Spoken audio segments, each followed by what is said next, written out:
Be ours a religion which, like sunshine, goes everywhere.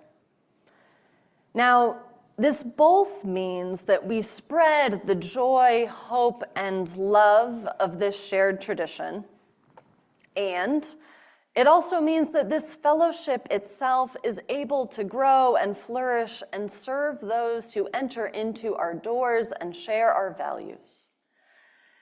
Now, this is important today because I need not tell you that now more than ever, we need places for hope, love, and joy, right? And now more than ever, and in the coming months more than ever, come what may in November, I do believe that people will be needing communities of hope, love, justice, and of caring. Places of balm and places of action where we can both soothe our fear, our weariness, our very real fear, right? And also act together to make the world that place we long to be. People will continue to need what we have going on here. So when we talk about allowing the fellowship to grow, we do not do so because we actually just want more butts in seats. We actually know that actually creates a lot more work. I think some of you have been joining me in that, right? Like it's actually more work to do more. Having two services will be more work. And what we do want is this faith, this tradition, this space and fellowship that has been a beautiful healing place for us to be that for others too. And so that just as we gained from it, we know that others will too, and we want them to experience this. And we trust we'll only be living into our vision and commitment of being Unitarian Universalists when we grow and expand in what our shared beliefs and experiences are. Because we know all who enter our doors, whether physical or electronic, hey Zoom folks, are expanding and deepening who we are, right? And we celebrate that. It's pretty cool. It's pretty cool that we collectively believe and are more with every person who joins us. And it can also be a bit overwhelming to think about how we can do all these things. So today we're going to talk about a concept that can help us as we grow. Now, the great news is that this is a concept that this fellowship has already been living into for many years. So little pats on your own back there. It's also a model and a concept that we'll continue living into in the year and years to come. Now, this concept is called a community of communities. And it essentially means that a community is not just one community. This is true kind of always, right? A community is never just one community, but a collection of smaller communities that make up the whole. Simple enough as a basic concept, right? All right, I'm still gonna preach a whole sermon on it because we're going to elaborate a bit more, and I'm going to tell you where this concept first originated.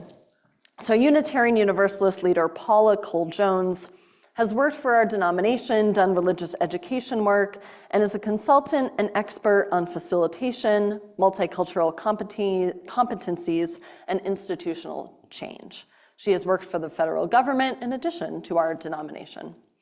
Now, in the summer of 2019, she gave the prestigious Sophia Lyon-Fahs lecture at our General Assembly, the national gathering of Unitarian Universalists that happens every year. At this lecture, she introduced and explained this concept or metaphor, a community of communities, as the metaphor or image that our congregations might begin using as opposed to the commonly used language of a fellowship family. Make sense? Follow it? Okay.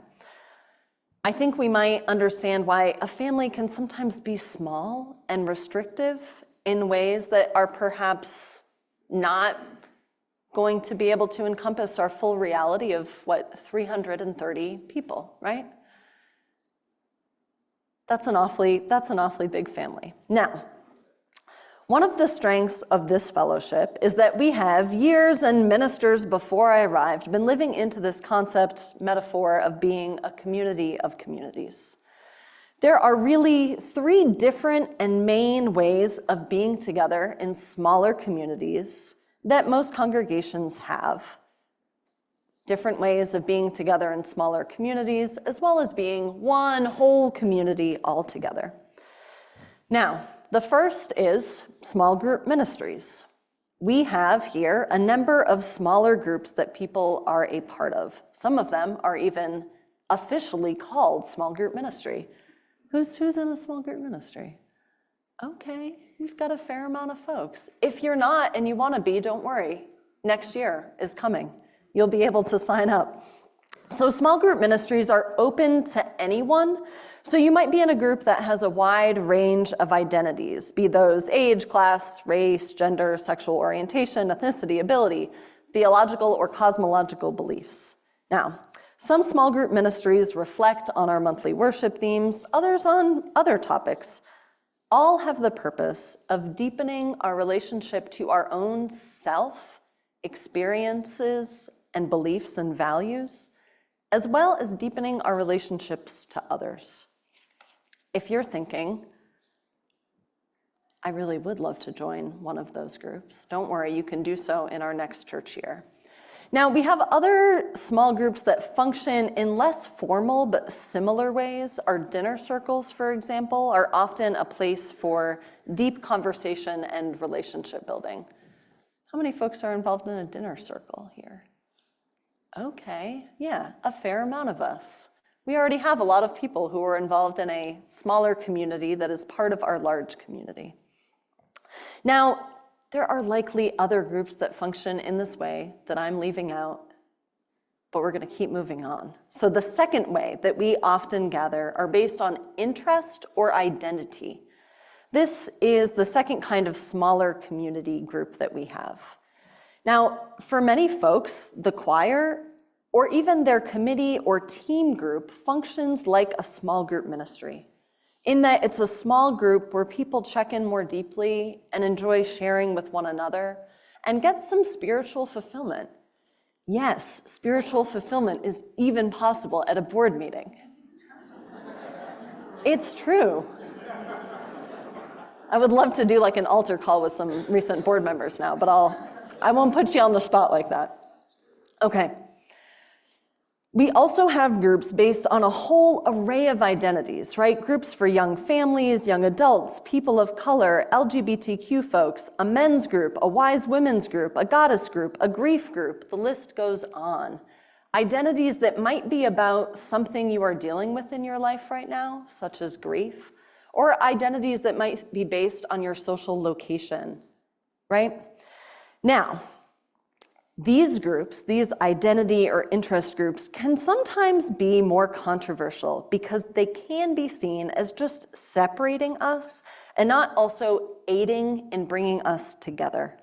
Now, Paula Cole-Jones explains to us that when we are able to gather with others who share similar experiences or identities, we are able to be more free and vulnerable in those small communities more easily. Makes sense, right? When you know someone already has a similarity with you, it's easier to trust and share more quickly. And she says that this actually has the effect of enabling all of these smaller communities and the individuals within them to be more fully engaged, trusting, and present with the whole wider community, right? So by having smaller groups where people's needs are able to be met, where they're able to be with people who are experiencing similar things to them, we actually enable these whole groups to be more fully present in our wider community. For when we have a small group with which we feel trusted and trust within that group, we have stronger grounding and courage, for we know we are not alone and we can show up as our full selves, however sometimes wild those may be, right?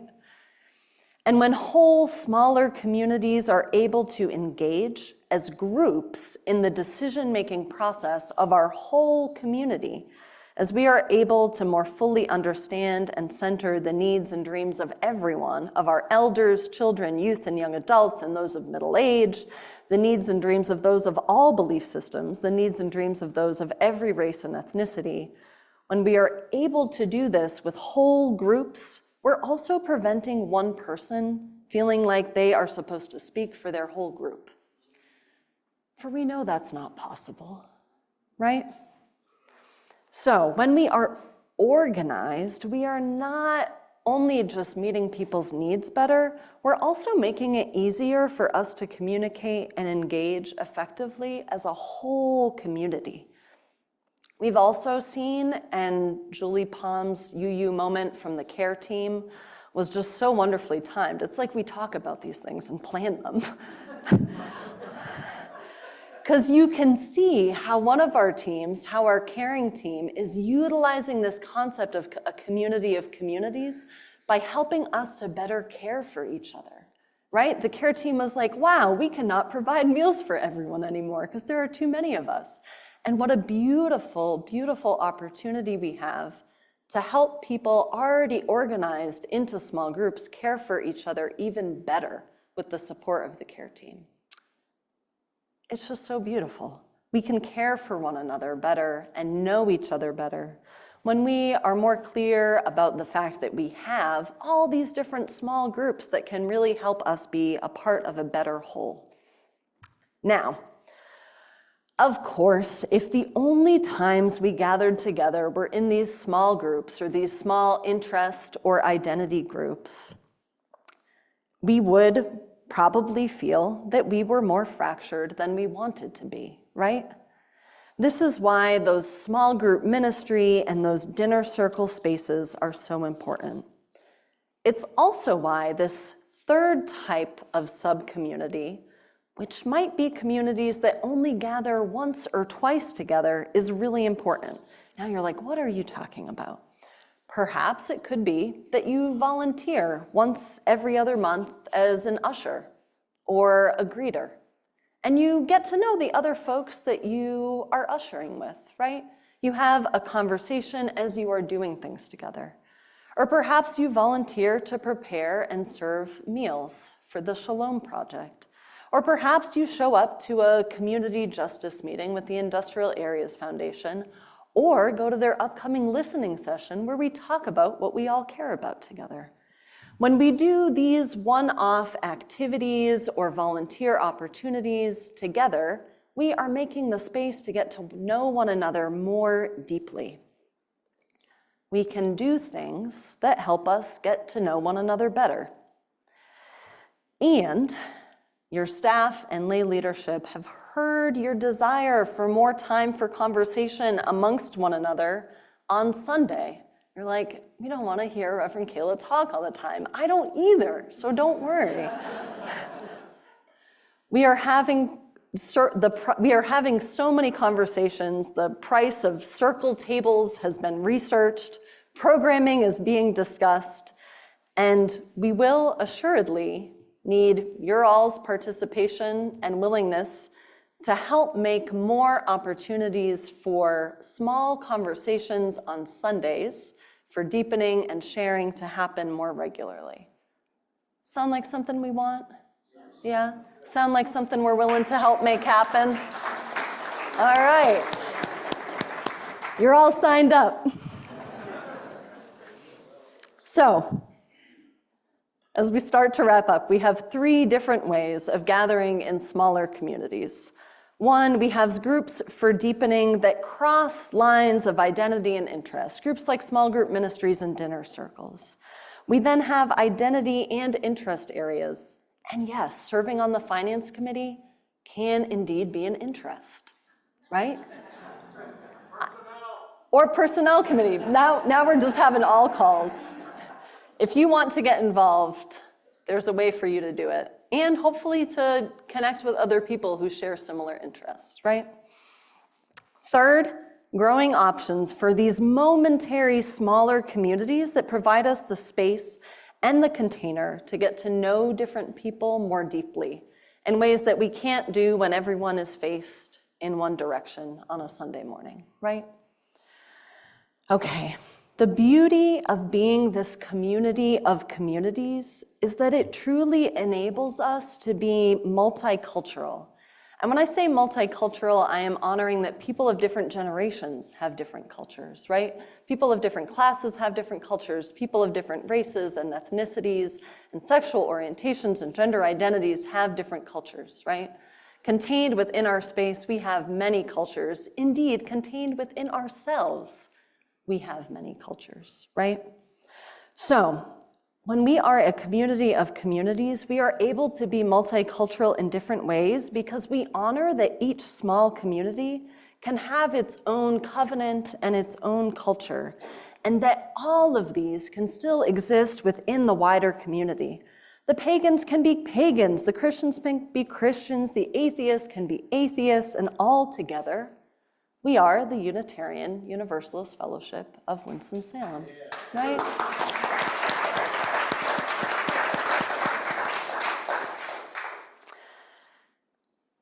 In this time of great fear and great divide in our nation, we need more opportunities to truly be, fully be with one another, to be with those we feel most comfortable with, and to be with those we have less in common with, and so much to learn from and with one another. In this time of real threat to so many of us, we are now and might be needed even more in our future to care well for one another. For there are those among us whose very existences are being questioned and threatened, right? We will ensure that all of our people, I say that expansively, are safe and cared for and protected. We will ensure that together we are creating a new and old way of being together. Together we are more whole, together we are more powerful to face all that might come our way. I end with a quote from Paula Cole-Jones. Building a community of communities is about honoring and releasing the power of we. Amen, may it be so, and may we make it so.